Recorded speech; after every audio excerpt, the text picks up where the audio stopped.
Today, I'm gonna show you the worst products for your bearded dragon at PetSmart. Not only will I be talking about the horrible products that can kill your bearded dragon, I'm gonna be showing you the good products you can use so that way your bearded dragon can live a long and happy life. Now, the first thing on the list is the starter kits. I know, most people who get a bearded dragon at PetSmart, the first thing they go get is a bearded dragon starter kit, a desert kit, or something along those lines, and I hate to tell you this, but those are setting you up for failure. That's right. These bearded dragon starter kits are horrible, and it's for one main reason, and that is lighting. Now, if you don't know this, lighting is extremely important for bearded dragons. It governs everything from feeding, digestion, breeding behavior, and most importantly, the synthesis of vitamin D3. Without vitamin D3, a bearded dragon cannot absorb calcium, and that's going to lead to metabolic bone disease, which is going to lead to a very horrible life. Now, how does a bearded dragon get vitamin D3? It is with UVB.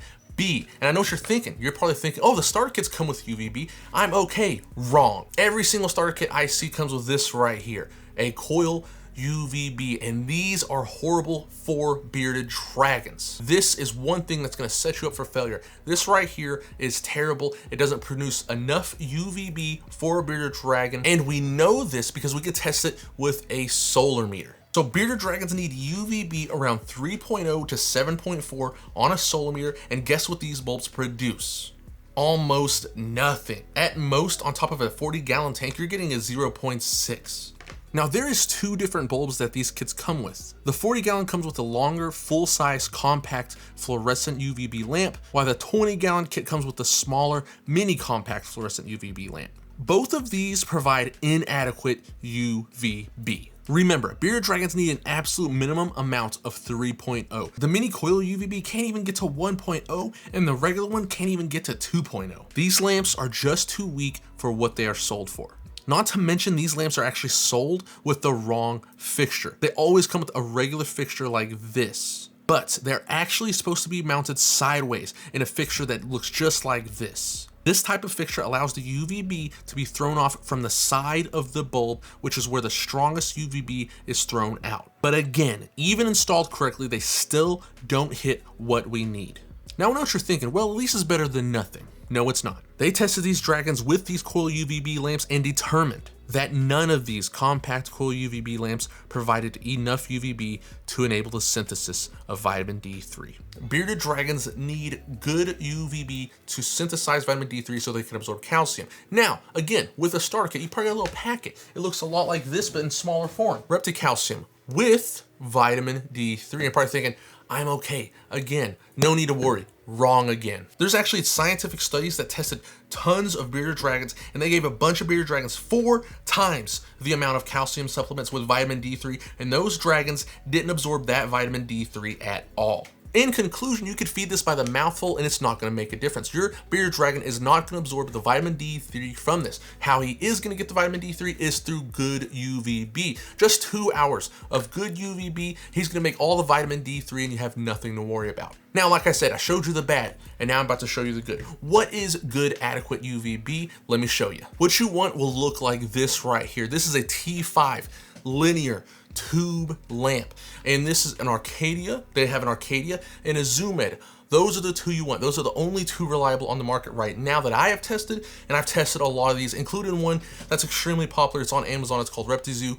Stay away from that one. Now, you saw the readings of the coil UVB lamps. This is what you'll get with the Arcadia 12% and the Zoomed 10.0 T5s. Obviously, a huge difference, and we hit that minimum of 3.0. So for a 40-gallon tank, you can use an Arcadia 12%. For a 120-gallon, you can use an Arcadia 14%, 24 watt, 24 inches. You could also use a 12% for the 120-gallon as well. You just want to have, if it's on top of the screen, you want it to be 12 inches from the back of your bearded dragon, but these two are amazing. They produce adequate UVB. If you have this, you don't really have to worry as long as your bearded dragon is not too far from the UVB bulb. Now, it's important to remember at PetSmart, they sell Zoomed ones of these, but they always sell the T8s. Stay away from the T8s. You only want the T5, and unfortunately, I swear these brands are always out to get me or get you as well, but the Zoomed T5 kit, it says comes with a free bulb. It has bearded dragons all over the kit, and it's the wrong bulb for having bearded dragons all over the kit. It comes with a 5.00 bulb. That is way too weak. You want a 10.0 for your bearded dragon. So if you get it and it's like, oh, free, you know, bulb, you're gonna have to get a new bulb as well. But even the Zoom Ed kit, it's still a T5 fixture, so you can just get an Arcadia 12% bulb for that kit. It doesn't matter. Zoom Ed 10.0, Arcadia 12%, those are great UVBs for your bearded dragon, and you won't have to worry about metabolic bone disease. Now, you're probably freaking out, you're probably a little worried. Don't worry, just get this fixed. And I know it's expensive, but listen, these will last an entire year. If you have a solar meter, which is expensive as well, you don't really need this. I have tons of reading. You just have to replace the bulb once a year. It lasts an entire year, and all you have to do is replace the bulb. You go to PangeaReptile.com. The bulb is $21, but these last forever and they're reliable. And if you have a solar meter, I have a couple of these that are 2 years old and they're still kicking, have quality UVB coming out. And so like I said, these will last a very long time, but after a year, if you don't have a solar meter, it is recommended to replace these. The bulb only as well. You don't have to replace the whole fixture, just the bulb. But we're not done. These reptile kits aren't only horrible for lighting, they're also horrible for another reason, and that is size. A lot of people get this desert kit, Thrive desert kit. It's 10 gallons. It has everything you need. It has a heat lamp, UVB, bowls, dishes, little hides, and all that stuff. And you think it's gonna be good for your baby bearded dragon that looks adorable. It's tiny, it's cute. In 6 months' time, that bearded dragon's gonna be over a foot long. That little tiny tank's gonna be way too small for him. You need to start off with a 40-gallon tank minimum for a baby bearded dragon. And don't listen to people who's gonna tell you like, oh, too big a tank is gonna stress them out. If that's true, then how do they live in the wilds of the outback of Australia with thousands of square miles of openness? How are they not stressed out there? They're perfectly fine. You don't have to worry about that. That's just an old myth that I hope dies out very fast. And it's very important to remember, bearded dragons can actually get up to 2 feet long. So their minimum size enclosures are 4 by 2 by 2. So it's very important to know that even a 40-gallon is not going to be appropriate size for an adult, and they grow very fast. They could get to adult size in as little as 2 years. So you want to make sure you have a tank that's going to last forever, because these bearded dragons can live 15 to 20 years long. And I know what you're thinking, oh my goodness, this is so expensive. This is the reptile hobby, and yes, it is kind of expensive, but I will say this. At PetSmart and Exoterra, empty tank, just an empty tank, 40-gallon, 36 by 18 by 18 inches is $300. You can get a 4 by 2, that's a 4 foot by 2 foot by 2 foot minimum size enclosure for a bearded dragon on Amazon or Chewy for $200 to $250. So it's much bigger. You could fit 3 Exoterras inside of this tank. It's much bigger and it's cheaper. And I know $250 isn't cheap as well, but then again, it's gonna last 15 to 20 years for your bearded dragon. So just think of it as a one-time investment and you never have to buy it ever again. Now, we're finally done with those terrible starter kits, or as I like to call them, the terrible failure kits. Let's get into lighting. I know we talked about UVB, but now it's time to talk about heat. So most of the starter kits come with the regular incandescent basking bulbs, and honestly, those are perfectly fine. Any brand like Exoterra, Zoom Ed, Thrive, those are all gonna be perfectly fine. Incandescent and halogen bulbs are perfect for your bearded dragon heating wise. You don't have to worry about that, but there are some you wanna stay away from, and let's get into that. The bulbs you wanna stay away from are the red infrared heat lamps, the daylight blue bulbs, the ceramic heat emitters, and the deep heat projectors. The reason you wanna stay away from these is they don't produce the right light for your bearded dragon. The whole reason UVB is important is because we're trying to mimic the sun. A lizard needs the sun. Reptiles rely so much on the sun for their health, for their well-being, and that's what we need to do in captivity. And we've seen this over the years. This has been something that's not even only been tested, but we have seen without adequate UVB, without heat, bearded dragons get sick, they get metabolic bone disease, like I said, they get all kinds of illnesses that lead to death. If you just want a healthy dragon, we need to mimic the sun, and a halogen incandescent bulb is the way to go to do that. Again, these red bulbs, these like moonlight bulbs, last time I checked, I go outside, the sky's not red looking like Skyrim. And the ceramic heat emitters and the deep heat projectors are bad because they don't produce any visible light.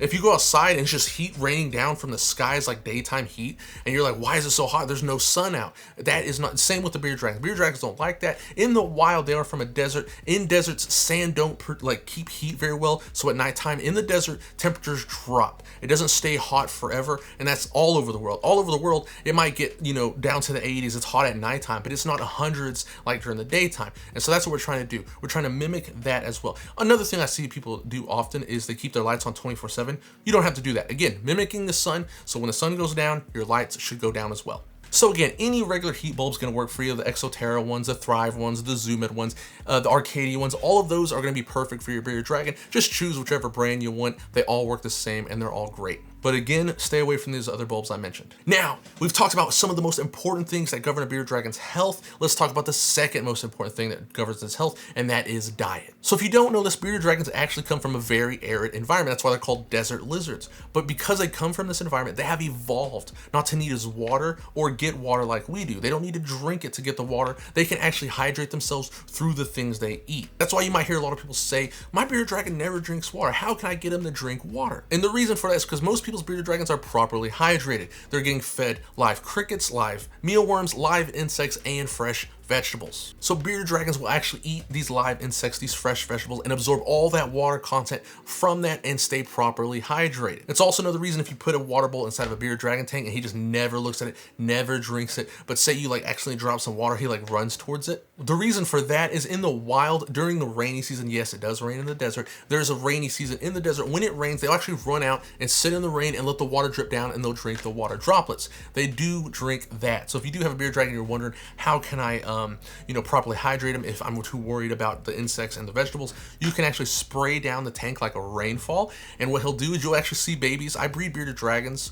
and when they're babies, I do that a lot. I will spray the tank down, and they will run to any type of water that's dripping off the logs and start drinking directly from that. It's just a natural thing they've adapted to, evolved to, and that's how you can also hydrate your bearded dragon. Remember, don't miss the cage every day. These are desert lizards, they're arid. You only have to miss the cage like once every month or once every 2 weeks for babies, and adults I just miss them like once a month. Now, because they hydrate so much from their diet, so much from insects, so much from vegetables, it's very important. Do not feed your bearded dragon these dried insects, these dried vegetables, this bearded dragon dog food, if you will. Do not feed them that because it's dehydrated food. There's no nutritional value in there. There's no hydration. Even if you rehydrate it, there's no nutritional value in that dried insect. Most insects are gut loaded, and what that means is they're actually eating something. If you get them in a container, they were eating on something, getting that nutrient, storing it in their body, and then when your bearded dragon eats it, they then get that nutrient. When they're dead and dehydrated, there's no nutrients to be gained, and your bearded dragon's gonna have to hydrate that dried insect. It's gonna dehydrate them more. Dehydration leads to illness, illness leads to death, and that's what you do not want. So stay away from the dried insects, the dried vegetables. Just stick to live insects, fresh vegetables, and your bearded dragon's gonna be perfectly fine. But I see this all the time, and I really hate to see it because there's so much dried alternatives, and for this animal who adapted to live in a dry environment, it's constantly seeking things to eat that will hydrate it. So stick to fresh vegetables and live insects. Now, we've talked about the most important things governing a bearded dragon's life: lighting and diet. Let's move on into decor. First on the list is substrate. Now, this is a heavily debated topic in the community, and I don't know why. In the wild, bearded dragons live on sand. If you go to Australia in the outback where the bearded dragons are found, you'll find that they live on sand. And a lot of people are scared. They're like, oh, you stay away from sand. It's gonna cause impaction. If your bearded dragon is healthy, adequate everything that I just told you, good hydration, good lighting, his husbandry is perfect, they will not get impacted.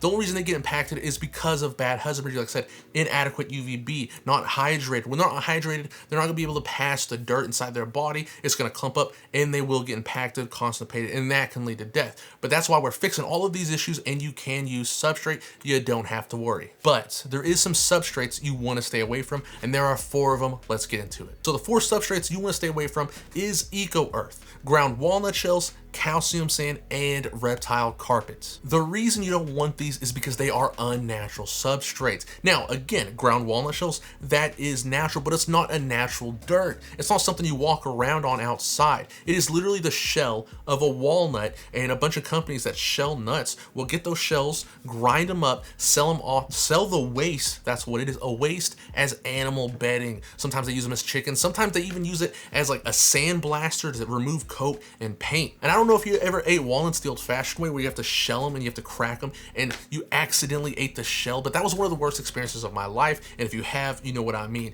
When you eat it, you can immediately taste it. It feels like it cracked your teeth. It just cut your mouth up. You know, oh my God, why did this happen? And that's exactly what's gonna happen to your bearded dragon. That's why we wanna stay away from ground walnut shells. Next on the list is calcium sand. Why is calcium sand bad? It's because It's a man-made product. Originally, the reason we made calcium sand in the hobby is because bearded dragons were low in calcium. So we said, okay, how can we solve this issue? We didn't know about UVB lighting, but we made sand so that way when a bearded dragon eats, he might take the sand in with him and he'll get extra calcium. Because so many bearded dragons were lacking calcium, we thought this was a good way to do it. And bearded dragons know that that's calcium. So what they will be do is they'll be enticed to eat the calcium. And since it is a dry sand, they know that they need the calcium. They're going to try to eat it, and they may continuously eat it, dehydrate themselves, and again, dehydration leads to illness, leads to death. So that's why you don't want calcium sand. You don't want your bearded dragon to like get enticed if he wants some calcium to start eating it, dehydrate himself, and then you got a sick bearded dragon. Cocoa fiber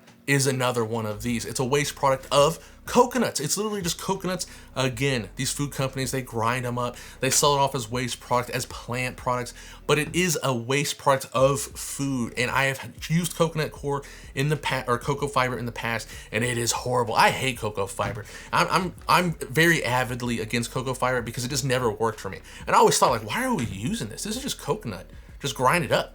And the reason I don't like it is because it gets very dusty dry. It's incredibly dusty. It's way dustier than sand. Just every time I go on Facebook Marketplace and I'll buy like an enclosure, and when I buy the enclosure, if people have coconut fiber in there, I'm just like, oh God. Even with the mask, it's like I inhale the cocoa fibers. It is so bad. Plus, if it gets wet, it molds. Why? It's because it's rotting food particles. So stay away from cocoa fiber. It's just terrible substrate for that reason. You don't want your bearded dragon to constantly be inhaling this dusty food particles, if you will. That's why cocoa fiber is bad. Let's move on to the big one. This is controversial. A lot of people like to use it. A lot of people hate to use it, but I'm gonna tell you why it's bad and what it would actually help your house and your bearded dragon. It is reptile carpet. So why is reptile carpet bad? It's bad for a couple of reasons. The first reason being is it's literal carpet. It is gonna absorb juices from the poop. I know that was disgusting, but when your bearded dragon poops, there's gonna be juices coming from the poop. That's gonna go deeply into the fibers. It's gonna get on the bottom of the tank and it's gonna smell atrocious. So what you're gonna have to do is you're gonna have to take that off, clean it, and then you might have to wash the carpet, and then you're gonna have to wash the bottom of the tank. It's a lot of work. If you use dirt, you don't have to do this because if your bearded dragon poops on it, it's going to absorb into that little spot and be a nice little clump. You get a little doggy bag, you can just grab all of that out of there and it's not going to smell. A lot of times people have reptile carpet, it smells atrocious. So like, why does my bearded dragon stink? Your bearded dragon doesn't smell. What smells is his reptile carpet and all those juices that have became crusty on the bottom of the enclosure that you didn't wipe down. That's why it smells. When people come over my house, I have tons of reptiles. When people come over my house, people are always like, man, it doesn't smell. How come it doesn't smell like a pet store in here? It's because I use substrate. I don't use something that's going to keep all that poop and juices inside of the tanks and it's going to smell, and you can smell it from outside the house. That's why I hate reptile carpet, but that's not the only reason. Let's get into the next reason as well. So if you didn't know this, bearded dragons are actually semi-arboreal. That means that they can climb trees and they're very good at it. In the wild, bearded dragons are seen like 20 feet up tall in the trees on side of fence posts. They're very good at climbing. Their nails are made to grab onto stuff. Like I said, I breed bearded dragons, and one of my customers has a little area of his patio in his backyard that's sealed in, and he likes to take his bearded dragon out there to get natural sunlight, which is awesome. But he had a potted tree plant, and this potted tree plant, his bearded dragon actually climbed up that tree, literally a straight stick, no limbs, it's just a straight stick. It climbed up there to absorb the sun. He sent me a picture. I was like, this is awesome. I use it all the time to show people these bearded dragons can climb. Also, if you take them outside in your backyard, make sure you keep an eye. Remember, they can't climb. They're fast. And if they want to, if there's a tree that's leading out of your backyard to the wilderness, they'll run real fast, climb that tree, and you're not going to be able to catch them because they can climb.